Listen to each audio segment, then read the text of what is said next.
Alors voilà, La princesse au petit pois. C'est véritablement le conte qui nous apprend comment reconnaître une véritable princesse. Alors, l'histoire commence. C'est un prince, plutôt basique, collant, cuissarde, coupe au bol, qui cherche à se marier. Alors, viril, il demande à sa mère de l'aider à choisir. Et alors, il faut savoir quand même que le prince est propriétaire d'un 6000 mètres carrés, plein sud, plein nord, dans la vallée de la Loire. Et on est en l'an de grâce 1615. 1615, oui, parce que le petit cabanon, fin de construction, mais c'est 1617, oui, on est en 1615. Enfin bon, bref. Et alors, 1615, la vallée de la Loire, c'est quoi? C'est the place to be. On a tout le gratin, tout le Versailles médiatique qui y passe. Vous n'y connaissez rien en histoire. Et en plus, le prince est propriétaire de tout, puisque son père est mort.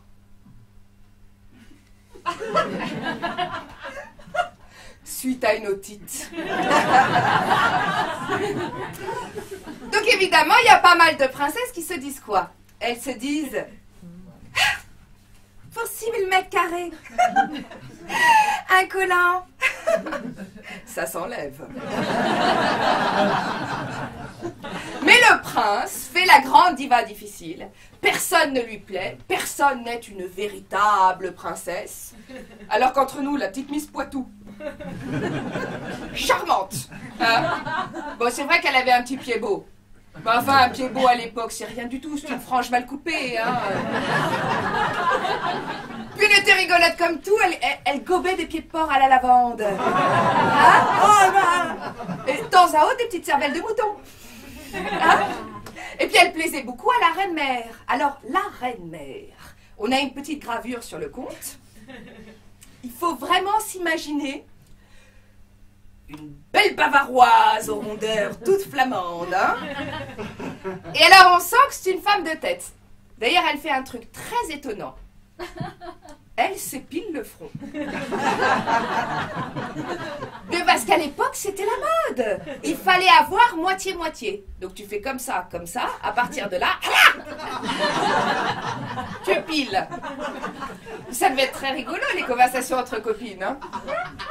C'est toujours quand tu sors le front, pas épilé.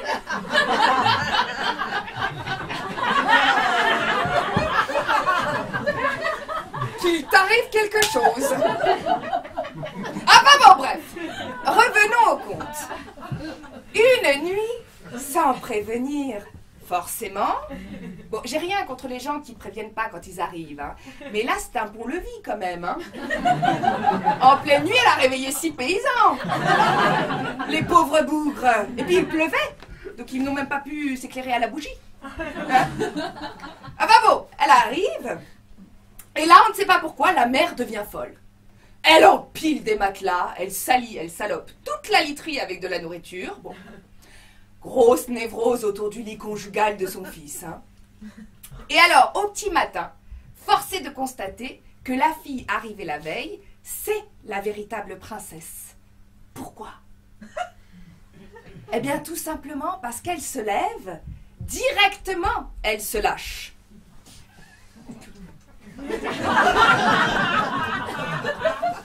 Oui! Oui, bon, j'ai mal dormi, oui! Qu'est-ce que c'est que ces chanteurs de merde?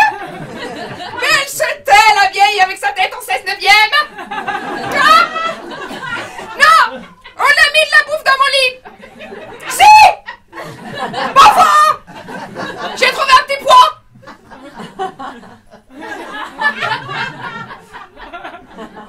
Oh putain! Je vous dirai même pas où. Et paf, c'est elle qu'on choisit. Même la mère, qu'est-ce qu'elle dit? Elle dit seule une véritable princesse. Bon, après, évidemment, c'est de l'écrit.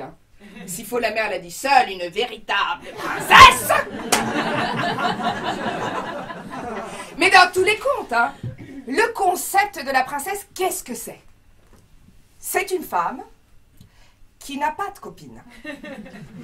Les copines de la princesse, c'est des animaux,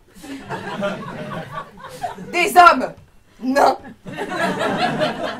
ou alors carrément des amis imaginaires, hein, des fées, des objets qui parlent. Ben oui, mais il faut s'imaginer la vie de couple quand même après avec une princesse. Chérie, ouais, ça recommence. J'ai l'impression que la tasse me parle. Je te jure, il y a la fourchette qui danse derrière.